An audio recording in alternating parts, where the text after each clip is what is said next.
And you know what? We've got big news, so we had to go out and get ourselves a big couch. And we packed that couch. The University of Notre Dame this past Friday and local region, which we of course call Michiana, a combination of Michigan and Indiana, were awarded a $42 million grant from the Lilly Endowment. Now that's the biggest grant in Notre Dame history. So joining us, Provost Tom Burish is with us. And Tom, you know, congratulations. I know you were part of a big team that made all this possible, but tell us what this grant is about, who's it for, what's it going to do?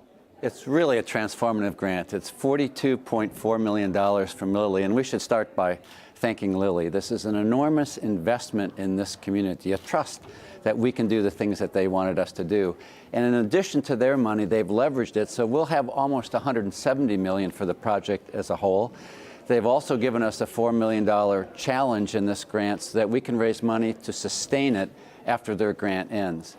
So what is it that we're going to do? They want to invest in the economic infrastructure of this region to make it stronger through research and education and the development of a skilled workforce, etc.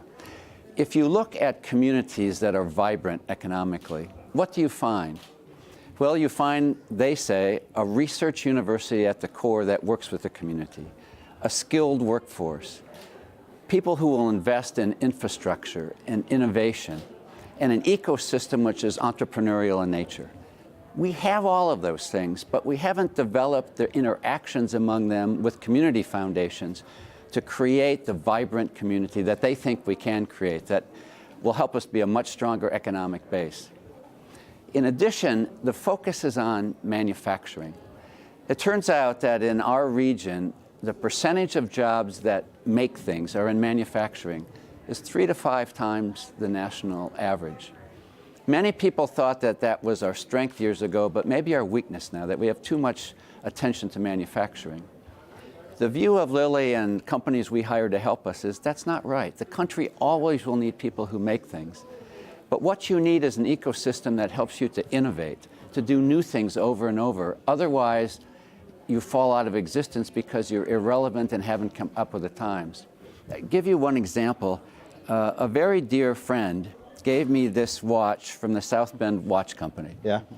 This, and you may know the story, the South Bend Watch Company, as I understand it, in the late 1800s and early 1900s, was the Rolodex of watchmakers. Rolex, yeah. Rolex of watchmakers. But they made watches that would be on a fob and then a chain, and they would be in your vest. When World War I came along, the wristwatch was created because soldiers couldn't use this. They had to look quickly to coordinate things. The South Bend Watch Company said, that's a fad. We're not going to get into that. We're only going to make these. And they went out of business, went bankrupt after a while. How can we help local industry, small and mid-sized, to innovate, to do research, to generate new intellectual property? University and the community can help by coming together to do that.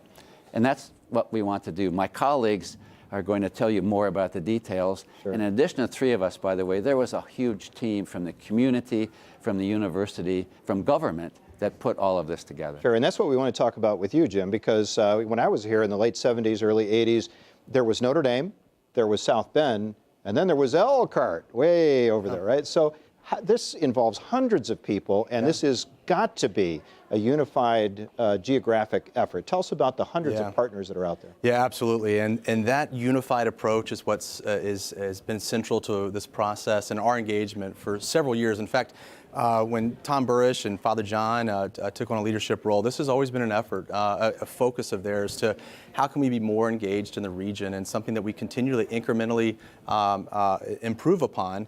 But now we have this transformative opportunity, this opportunity where we can bring together stakeholders from around the region, and we're moving on from talking about Michiana to talking about South Bend Elkhart region broadly speaking. And we're excited about that opportunity and to be a part of that.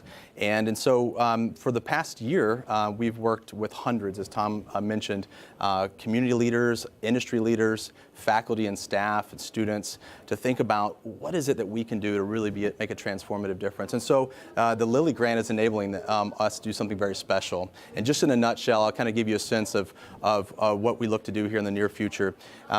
First is we want to create a platform that brings to light all the things that we have across across campus and in the community that help can drive innovation, workforce development, training, and education. And so we're creating this LIFT network in conjunction and partnership with the South Bend Elkhart Regional Partnership, and that comprises from leaders from all over the region. Sure.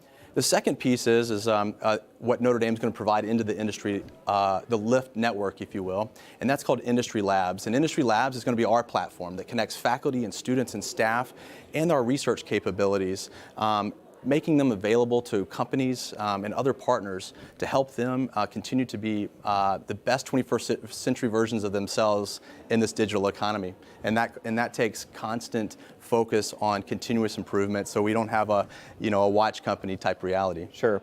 And Tom Fuja, let me pick up there with you, because this really takes Notre Dame from being in the community to being of the community. Absolutely. But what kinds of opportunities does it present for our faculty and students to get involved? The benefits to the Notre Dame faculty and students are tremendous. If you ask a university professor what do they value most in terms of research, a word that will come up often is impact. They want to have impact. They want to change how people think about things and how people do things.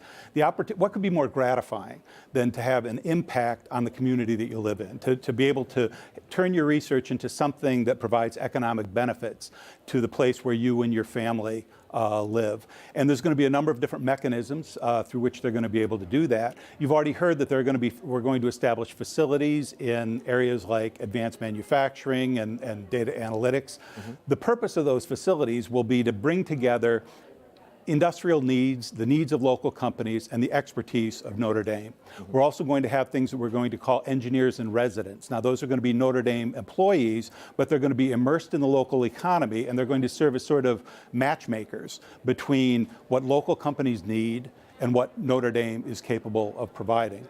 Finally, I would mention that the benefits to students are going to be tremendous. You know, we like our instructional labs to be as real as possible, mm-hmm. but there's really no substitute for the real world. And this is going to give our students the opportunity. Internships and capstone design projects are a big part of what we're going to do. It'll give our students the opportunity to engage with local companies, to work on the kinds of problems that local companies care about. It's really a win-win. Local companies are going to get access to our smart and ambitious students, and those students are going to have the opportunity to carry out some real problems in a real corporate setting. That's going to distinguish them from other people when they head out into the workforce. Sounds terrific. Tom, thanks very much for sharing this really exciting news. We really appreciate you explaining a little bit more about it.